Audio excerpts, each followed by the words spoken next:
అందరికీ రోజైతే మనం సింపుల్గా మేక తలకాయ కూర అయితే ఎలా చేయాలో చూద్దాము.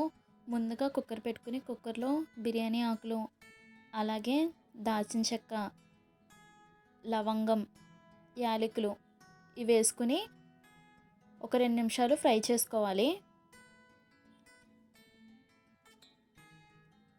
ఫ్రై చేసుకున్న తర్వాత ముందుగా మనం కట్ చేసి పెట్టుకున్న పచ్చిమిరపకాయలు వేసుకుని అవి కూడా ఒకసారి కలుపుకోవాలి. తర్వాత దాంట్లోనే కరివేపాకు, అలాగే ఉల్లిపాయలు కూడా వేసుకుని ఇవంతా కూడా మంచిగా కలుపుకోవాలి. కలుపుకున్న తర్వాత దీంట్లోనే కొద్దిగా సాల్ట్ కూడా వేసుకుని మూత పెట్టి ఉల్లిపాయలు మంచిగా మగ్గించుకోవాలి. కర్రీ అయితే చాలా సింపుల్ అండి. దీంట్లో ఎక్కువ స్పైసెస్ ఏమీ వాడట్లేదు. చాలా ఈజీ ప్రాసెస్ కూడా. దీంట్లోనే అల్లం వెల్లుల్లిపాయ పేస్ట్ కూడా అయితే వేసుకోవాలి. ఇదంతా కూడా మంచిగా కలుపుకున్న తర్వాత దీంట్లోనే కొద్దిగా పసుపు ఒకసారి కలుపుకోవాలి. కలుపుకున్న తర్వాత దీంట్లోనే ఒక మీడియం సైజ్ టమాటా కూడా అయితే కట్ చేసి వేసుకోవాలి. ఇందులో అయితే నేను చింతపండు వాడట్లేదు. కొంతమంది అయితే చింతపండు కూడా వాడతారు. టమాటా అయితే సరిపోతుంది.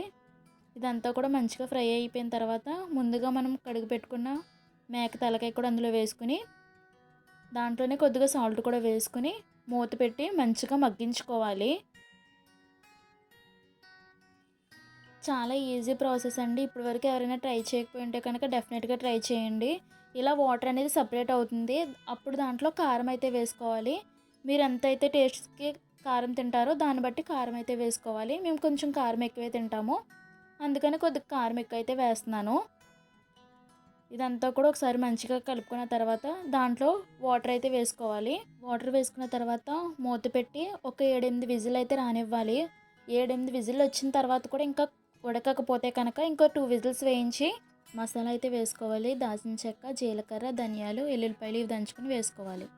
ఫైనల్గా కొత్తిమీర వేసుకుంటే అంతే అండి. ఎంతో ఈజీ అండ్ టేస్టీ మేక తలకాయ కూర అయితే రెడీ అయిపోతుంది. Thanks for watching. ఇంకా మన ఛానల్ని ఎవరైతే సబ్స్క్రైబ్ చేయలేదో ప్లీజ్ సబ్స్క్రైబ్ చేసుకుని ఛానల్కి సపోర్ట్ చేయండి.